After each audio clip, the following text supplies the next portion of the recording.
एल्गार लाईव्हमध्ये आपलं स्वागत आहे। आणि आपण मागील एक न्यूज आधी लावलं होतं की जी राष्ट्रसंत कॉलनीमध्ये ज्या ओपन स्पेसमध्ये जी जागा होती त्या जागेमध्ये आपल्या स्थानिक लोकांनी त्या ठिकाणी गणेश उत्सव साजरा करण्यासाठी तहसीलदार आणि नगरपंचायतला निवेदन दिलं होतं।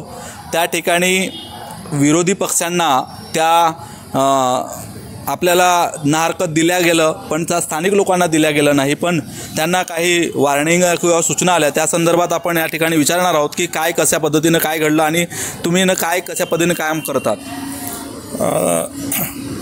आम्ही राष्ट्रसंत कॉलनी वासी सगळे लोक आज आपण या ठिकाणी आपल्या न्यूजच्या माध्यमाने सगळ्या जनतेला, महाराष्ट्र जनतेला आणि जिल्ह्यातील जनतेला सांगू इच्छितो की आम्ही रीतसर सर्व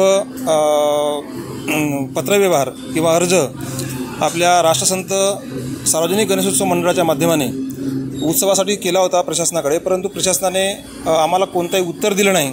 उलट उत्तर देऊन आम्हाला जागेची मालकीत्व प्रमाणपत्र आणि NOC मागितली, परंतु आम्ही NOC मागितली असता आम्हाला नगरपंचायतने NOC दिली नाही आणि नगरपंचायत दिली नाही, नाकारली तोंडी। त्याच्यामुळे निराश होऊन आम्ही त्याची तक्रार सन्मान्य जिल्हाधिकारी आणि पोलीस अधीक्षक यांच्याकडे केली होती। परंतु तरीसुद्धा आम्हाला काल सुट्टीच्या दिवशी काल सामान्य तहसीलदार साहेबांनी आम्हाला बोलवलं होते विषयावर की आपण या ठिकाणी तुम्ही हे करा, सामंजस्याने घ्या।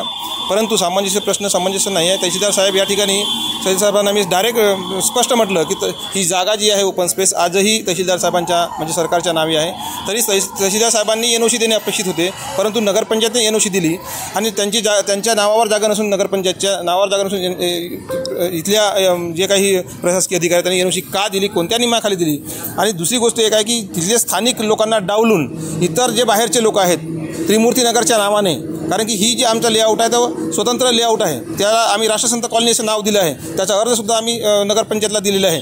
त्या आमच्या भूमापन क्रमांक 309/1/ब अशा प्रकारे आहे। तरी या राष्ट्रसंत कॉलनीच्या नावावर यांनी लोकांना आम्हाला हे करण्याचा प्रयत्न केला आहे। राष्ट्रसंत कॉलनी ही तीन लोकांनी एक वेगळा लेआउट काढलेला होता। त्या कॉलनीमधील त्या त्रिमूर्तीनगर हा जो लेआउट आहे त्या लेआउटमध्ये आजही अनेक ओपन स्पेस आहे, परंतु या ओपन स्पेस ओपन केल्या गेल्या नाहीत। ती जबाबदारी नगरपंचायतची आहे, परंतु नगरपंचायत प्रशासनाने त्या त्रिमूर्तीनगरची ओपन स्पेस खुली न करता त्या ओपन स्पेसचा गैरवापर करण्यात येत आहे की काय आमची शंका आहे। आणि आमच्या ओपन स्पेसमध्ये येऊन आम्हाला अशा प्रकारे या ठिकाणी आमच्या धार्मिक भावनेला एक प्रकारे धार्मिक भावना दुखावल्या आहेत। आमचे धार्मिक आणि संवैधानिक अधिकार या ठिकाणी डावलण्यात आलेले आहेत। याचा गंभीर इफेक्ट आमच्या मानसिकतेवर, आमच्या एकंदरीत शारीरिक क्षमतेवर झालेला होत आहे। सर, आता आपण यानंतर ह्या ठिकाणी तुम्हाला जे परवानगी मिळालेली नाही त्यानंतर तुम्ही आता पुढे काय करणार?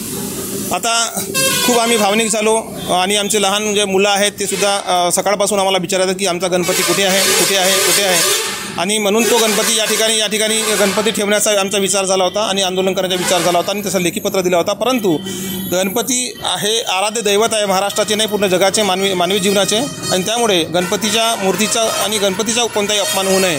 आणि त्यामुळे आम्ही मुलांना समजावले आणि त्या पद्धतीने भविष्यामध्ये दिलेल्या आमच्या संवैधानिक अधिकारानुसार आम्ही हा सगळा विषय ज्या पद्धतीने आम्ही कोटा सादर केला आहे दंडाधिकारी, उपयोग दंडाधिकारी मॅडमच्या, त्या उपयोग दंडाधिकारी मॅडमने सुद्धा याच्यावर निर्णय घेतला नाही, तर त्यांच्या सगळ्यांना सन्मान्य पोलीस विभाग, त्याचप्रमाणे नगरपंचायत विभाग, त्याचप्रमाणे उपयोग दंडाधिकारी आणि त्याचप्रमाणे तहसीलदार, या सगळ्यांना आता आम्ही पार्टी बनवून आम्ही आता हायकोर्टामध्ये याची दाद मागणार आहोत की कारण की सुप्रीम कोर्ट जजमेंट असून सुद्धा जर नगरपंचायतच्या या आडमुखी भूमिकेमुळे आणि अन्यायकारक भूमिकेमुळे सुप्रीम कोर्टात जजमेंटचा जर अपमान होत असेल आणि हे जर अहंकार प्रवृत्ती या लोकांची असेल की आम्ही जे बनवतो कायदा तर ही आम्ही खपवून घेणार नाही आणि वेळ पडल्यास सुप्रीम कोर्टामध्ये पर्यंत आम्ही जाऊ, परंतु आपले अधिकार आणि आपली ओपन स्पेस आम्ही कायम ठेवू। आणि त्या ठिकाणी जो झालेला अनधिकृत बांधकाम आहे त्या बांधकामाला जबाबदार असणाऱ्या लोकांवर जोपर्यंत कारवाई होत नाही